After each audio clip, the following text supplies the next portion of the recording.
তো মেডিকেল টেকনোলজিসদের আজকে যে মিলন মেলা, প্রথমেই সাধুবাদ জানাই যারা আজকের এই মিলন মেলার আয়োজন করেছেন এবং আপনারা যারা উপস্থিত হয়েছেন অত্যন্ত ব্যস্ততার সময়ের মধ্যে থেকে। এখন আমাদের এই টেকনোলজির জাতি, আমরা যে যে ডিপার্টমেন্টেরই হই না কেন, আমরা মোটামুটিভাবে সবাই খুব ব্যস্ত সময় পার করি। তারপরে আপনারা যারা উপস্থিত হয়েছেন তাদেরকে সকলকে আমার অন্তরের অন্তঃস্থল থেকে শুভেচ্ছা ও অভিনন্দন।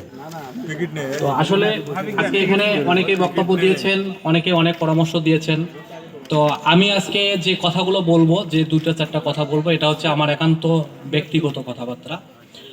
একটি জাতিকে এগিয়ে নিতে গেলে বা যে কোনো কিছু অর্জন করতে গেলে অবশ্যই সেখানে সংগ্রাম প্রয়োজন পড়ে, একতাবদ্ধ ঐক্যর প্রয়োজন পড়ে। তো সেই একতাবদ্ধ জায়গাগুলোই হচ্ছে সংগঠন। আজকে এখানে অনেকেই অনেকভাবে বলেছেন যে আমাদের সংগঠন অনেক বেশি হয়ে গেছে, আমাদের 17টা 18টা 20টা সংগঠন হয়ে গেছে। হ্যাঁ, আমি স্বীকার করি আমাদের সংগঠন অনেক বেশি হয়ে গেছে, কিন্তু সেই সংগঠনগুলোর আমাদের প্রয়োজনও আছে আমি মনে করি। তো সর্বোপরি আমি মনে করি বাংলাদেশ মেডিকেল টেকনোলজিস্ট অ্যাসোসিয়েশন আমাদের মেডিকেল টেকনোলজিদের প্রাণের সংগঠন বা মাদার সংগঠন। আমরা এই সংগঠনের বাইরে কেউ না।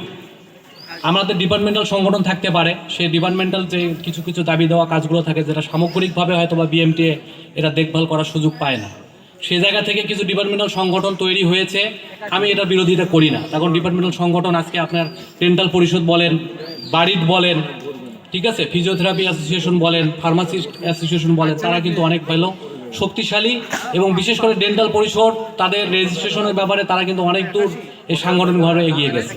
যদি তারা আজকে বিএমটিরা মুখে পক্ষী হয়ে থাকতো তাহলে কিন্তু আজকে ডেন্টালরা তাদের যে পেশাগত রেজিস্ট্রেশনের ব্যাপারটা অনেক দূর এগিয়ে গেছে, এই জায়গাটা কিন্তু তারা যেতে পারত না। তো সেই জায়গা থেকে আমাদের যেহেতু মাদার সংগঠন আছে, আমি চাই, আমার এটা ব্যক্তিগত মতামত, যে আমরা তো সবাই একতাবদ্ধ, আমরা মেডিকেল টেকনোলজিস্ট, আমরা কিভাবে একতাবদ্ধ হতে পারি সেদিকে আমাদের ফোকাস দিতে হবে এবং আমাদের ছাতা হতে হবে একটা, যেটা আমাদের পূর্বের মেডিকেল টেকনোলজিস্ট অ্যাসোসিয়েশন বিএমটিএ, আমি মনে করি যে বিএমটিএ ছায়াতলে থেকে কিভাবে আমরা একতাবদ্ধ হতে পারি, আমরা ঐক্যবদ্ধ হতে পারি, সেই দিকে আমাদের নজর দেওয়া দরকার। আজকে যদি আমরা মনে করেন যে আমাদের নিজেদের একতাবদ্ধ করার কারণে আবার একটা নতুন সংগঠন আমরা তৈরি করি, তাহলে এটার ফলাফল অতীতে যা ছিল আগামীতেও তাই হবে, এটা আমার বিশ্বাস।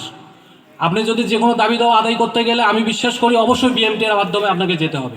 বিএমটিএ ছাড়া এই মেডিকেল টেকনোলজির জাতির কোনো দাবি দেওয়া পূরণ হবে না। তার কারণ মেডিকেল টেকনোলজিস্ট অ্যাসোসিয়েশন হচ্ছে আমাদের মাদার সংগঠন। তবে হ্যাঁ, এখানে বিতর্ক আছে যে এতদিন বিএমটিএ কি করছে, কি করতে পারছে, আমরা কি পেয়েছি, এ বিষয়ে অনেক বিতর্ক আছে, আমি সেদিকে যাচ্ছি না। তবে আমরা আগামী দিনে আমাদের 5ই আগস্টের পর আমরা যে বাংলাদেশ পেয়েছি, এই বাংলাদেশকে সামনে রেখে কিভাবে বিএমটিএটাকে আমরা ঐক্যবদ্ধভাবে সহযোগিতা করে সামনে এই মেডিকেল টেকনোলজিদেরকে এগিয়ে নিয়ে যেতে পারি, এই আশাবাদ ব্যক্ত করে আপনাদের সকলকে ধন্যবাদ জানিয়ে শেষ করছি। আল্লাহ হাফেজ।